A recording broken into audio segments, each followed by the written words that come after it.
Okay, so we have, until we go to 8 o'clock, we have in the studio Richard Kwashiga, a Member of Parliament for Keta. Thanks for joining us this morning. Thank you very much, Roland. Okay, yesterday we had the president saying that we needed to make every day a Ghana Day, just the thrust of his speech on Independence Day. But what would you say about the Independence Day celebration, because it was disrupted by the rain? Well, disrupted by the rain. Just a natural disaster, I guess. I don't call it, that cannot be a disaster. Or a natural phenomenon. Well, of course, it did not allow events to turn out the way we expected. But when it rains on a day like that, it's a sign of blessings, isn't it? You know, and of course the rain was not destructive, though it's actually disoriented the parade. We still can say that indeed the message that ought to be driven home was driven. The president spoke. He inspired and encouraged the Ghanaian people to be very Ghanaian every day of their lives. You know, and I think that if we know what Ghana really means, we obviously want to make every day a Ghana Day. Ghana actually means the warrior king. And so every Ghanaian must see himself as a warrior king and, you know, live that on daily basis. And I'm sure that if we put that at the back of our minds, we will be encouraged and inspired that whatever the situation is, wherever we find ourselves, we must succeed, because we are, first of all, not just ordinary warriors, but we are warrior kings. And the president, well, he espoused again that very virtue of Ghanaians making sure, because of the talent they have and what they can give society, and how innovative they are, to bring out good services that also need to be patronized by locals, Ghanaians. Absolutely. That has been the bane of the challenge we've had over the years.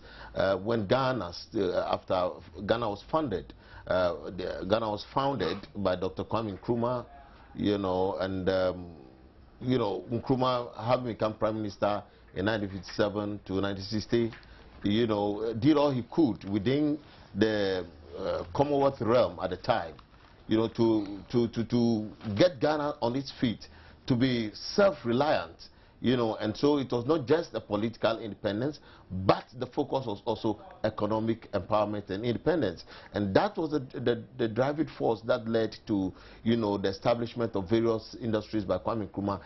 It was intended, as it were, for Ghanaians to be able to, you know, come up with innovative ideas, you know, grow what they can, develop what they can use, and then even export.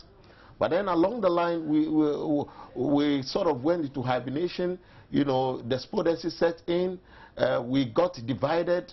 You know, and you know, a house that is divided against itself cannot stand. And because we're divided, we're not focused as a nation, and therefore the original dream, the Ghanaian dream, you know, was sidetracked along the line, and so we virtually forgot who we are and the reason for which we are where we are. And so, if indeed we have woken up from the slumber, you know, then we are beginning to realize and conscientize ourselves that we need to develop that which is Ghanaian. We need to use that which is Ghanaian, you know, so that when we want to eat rice, we're not going to eat rice that is from Thailand. We're not going to eat rice that is from Chicago, but then we will eat Ghanaian rice from our people, you know. And then if we want to consume tomatoes, you know, we must be consuming tomatoes from Palugu and others, you know. And I believe strongly that when we move in that on that path, definitely we'll be reliving the Ghanaian identity. Because for now, we seem to have lost our identity, the warrior king that we are. We don't seem to be living that. And I believe that it was also part of the content of the State of the Nation address to Parliament. If we say that, well, all this talk about adding value to whatever raw materials we have and trying to create what is Ghanaian for it to be patronized by Ghanaian, are we also taking cognizance of the fact that we live in an environment and in a world where globally trade and commerce is between countries, and it's a very free market, and consumers have the choice to choose what they want to buy or not? I do not think that the call is necessarily to compel or force people. No, it's not an act of protectionism. Yes. I'm not saying that. That's it. But you see, we need to imbibe in ourselves that first of all we are Ghanaians, and we must consume that which is homebrewed, that which is Ghanaian, and that is the only way by which we can. When there are better alternative choices on the market. Now, when you travel to India, I mean, it's not as if a lot of the rich people in India cannot afford luxury cars from Japan, USA, etc. But then you realize that they, as much as they can, use homemade vehicles in India.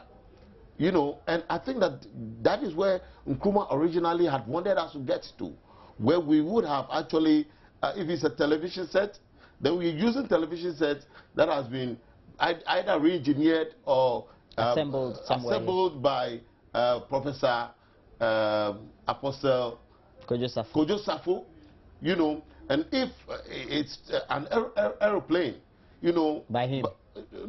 Well, by him or Kenneth Jackson, who started something, should have been encouraged from that time on to, by this time, haven't come up with something that is homegrown, you know, that is Ghanaian. So that if I want to fly to Nigeria or to any other West African country or even Europe, I'll be using a Ghanaian-made aircraft.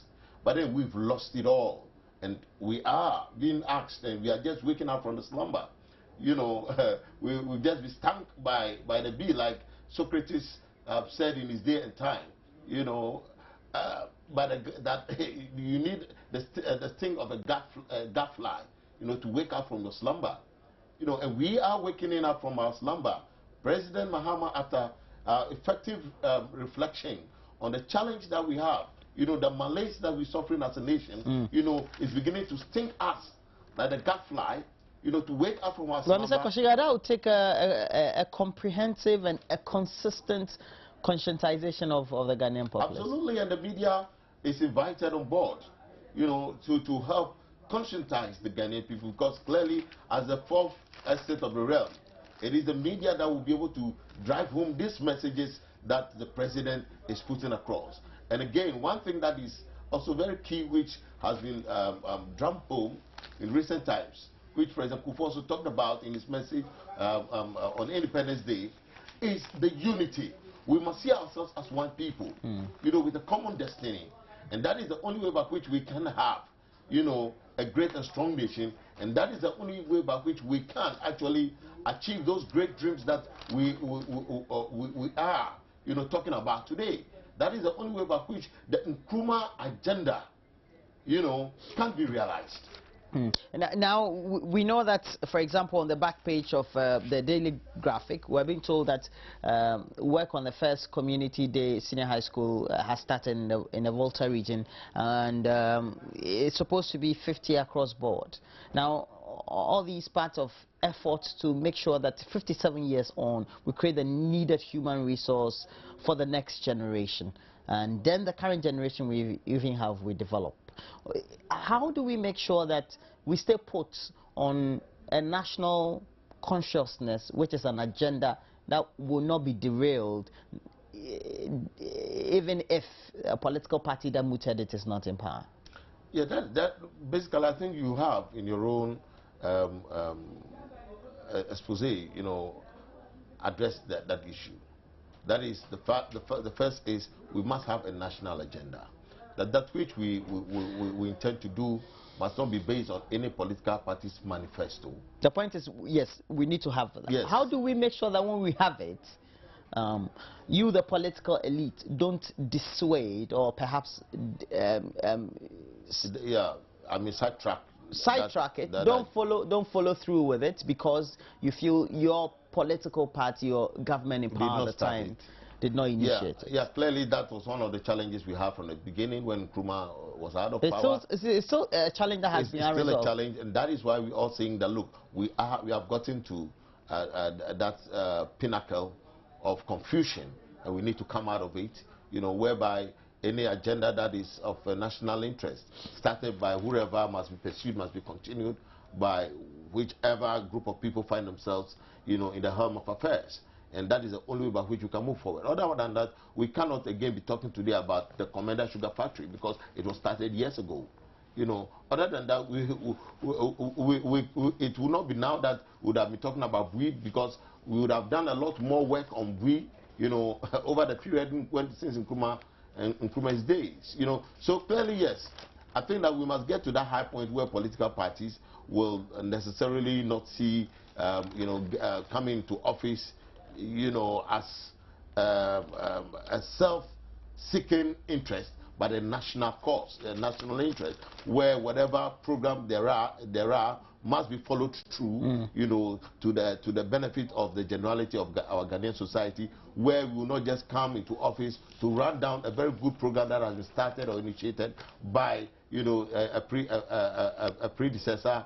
You know, and the reason for which, for instance, today the NDC obviously the NDC-led administration is still, you know, maintaining or has maintained the National Health Insurance Program that one could say was initiated by the, or not initiated, but commenced during the period. Yes, commenced during the era of President Kufuor, the NPP-led administration, and so a lot other programs that were initiated by the previous government that have been carried through. So that, for instance, in the most unlikely event that these 200 community schools that the NDC-led administration has initiated, you know, should, in the most unlikely event, the MPP should come into office, you know, in the near future, it will be expected that they will carry on with such program and such agenda.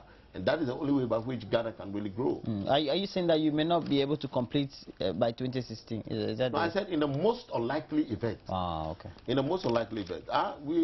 Of course, I am looking beyond 2016, that the NDC, you know, with the program that it has, and having realized that Ghana must reconscientize itself and try to pursue that agenda, you know, will live even beyond, will continue in government even beyond 2020. If we will have to take the agenda forward, how do we build consensus among the various stakeholders, the political elites, the media, etc.? Yeah, of course. First of all, we first must identify that this is what is in the best interest of the nation Ghana, and that we all must have our hands on deck to pursue it in this realization. And like President Kufuor said, we must first of all consider ourselves as one people. You know, we must be united, as President Mahama also mentioned in his State of the Nation address. And having achieved that and realizing that we have a common destiny, we should be able to, you know, as it were, carry out whatever program that we have successfully, because we will have that common understanding that it's not in any parochial interest of any group, but it is in the overall overarching interest of the Ghanaian people. For example, we had a personality within your party, the General Secretary, saying that we should use the anniversary to uphold principles of founding fathers. Let's brighten corners in which we find ourselves. Dr. Indum also appealing to Ghanaians. So you see that across board, there's that feeling there. The point is that once you don't build consensus among the stakeholders, those who take the rightful decisions for what needs to be done in terms of especially those who would be in public office serving and spearheading whatever the developmental agenda of the people is, then we have the fragmentations. Absolutely. I agree with you. We definitely will have fragmentations because clearly if those who end up, you know, leading us, you know, cannot agree on common issues, definitely we cannot, as it were, put through whatever program that we have as a people. And the reason for which I keep insisting that we need a national agenda, you know, that this is the common platform that any government that comes into office at any point in time must follow, so that you must look at where the preceding government ended, and then you also carry on from that point. Like he said in Epe, that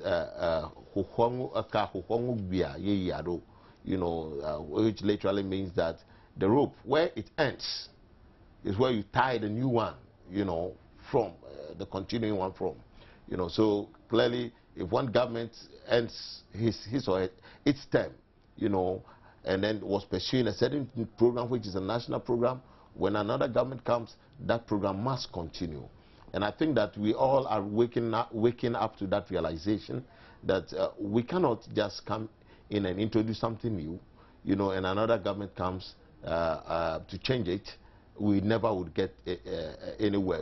It will be a journey to nowhere, you know, and clearly that is what we all must imbibe in ourselves. That is the kind of message that we need to drum home, especially the media will have to lead that crusade, you know, in ensuring that at the end of the day, the Ghanaian is well conscientized. And I think that the civil NCCE will also have a very, very, very prominent role in doing that. These days, it looks like, you know, the civic responsibility of the Ghanaian that is taught in our various schools, you know, I mean, from primary school, doesn't seem to be that strong any longer, and we need to go back to basis. Okay, thank you very much. Member of Parliament for Keta, yep. Richard Kwashiga, and also passing through the studios this morning to help us do the discussions on AM Talk. Rima is ready with her partners to make sure that we get to have a rejig of our reflexes and get into the right mood for the next week. Now let's bring to you the latest news highlights we have on the hour.